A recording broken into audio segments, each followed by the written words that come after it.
Jangan jadi bodoh daripada ikan temekung. Ikan temekung ni.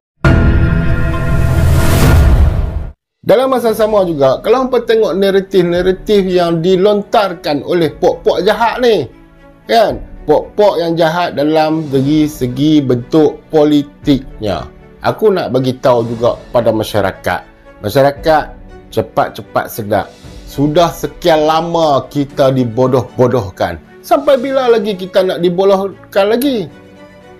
Masyarakat kena ambil cakna. Politik tu penting. Dulu, apa yang mereka tak buat dekat PAS, semua pakat buat. Semua pakat kata, PAS adalah ajaran sesat.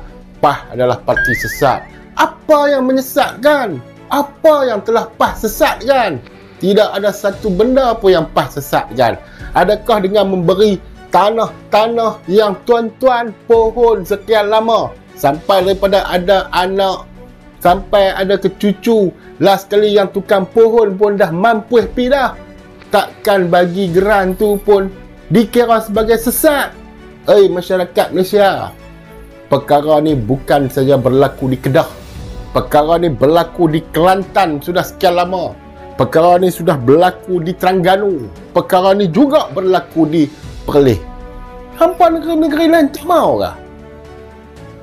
Apa yang PAS nak beritahu, agama dia suruh buat macam ni demi keadilan pada mereka-mereka yang dipimpin. Hampa semua nak pimpinan yang macam mana? Kita cari beras sampai 2,5 ton. Tu pun ada juga anjing-anjing walanuan penuh dengan kebanggaan. Apa mereka kata? Tu beras tempatan ada.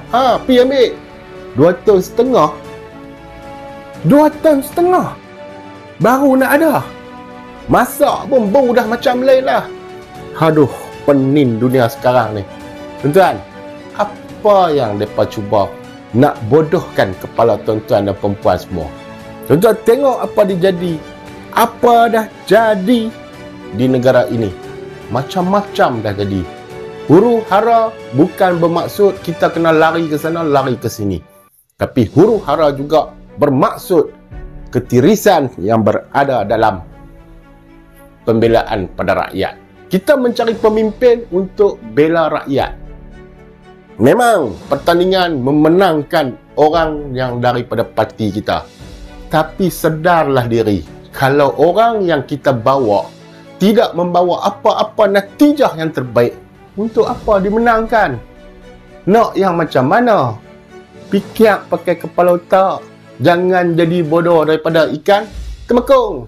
Ikan temekung ni, hang berumpan tik pun dia makan, hang buah-buah ceri pun dia makan. Tapi kena cakap. Nak jadi macam ikan temekung, bodoh nak mampu. Saya tak maki. Saya nak bagi cara tuan-tuan fikir. Cakap elok-elok pun bukannya faham. Dah tua bangka nak kena pujuk apa?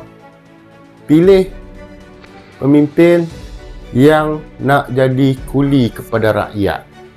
Bukan pilih pemimpin yang berasa dia adalah raja kepada rakyat. Faham bagi elok-elok. Faham tak?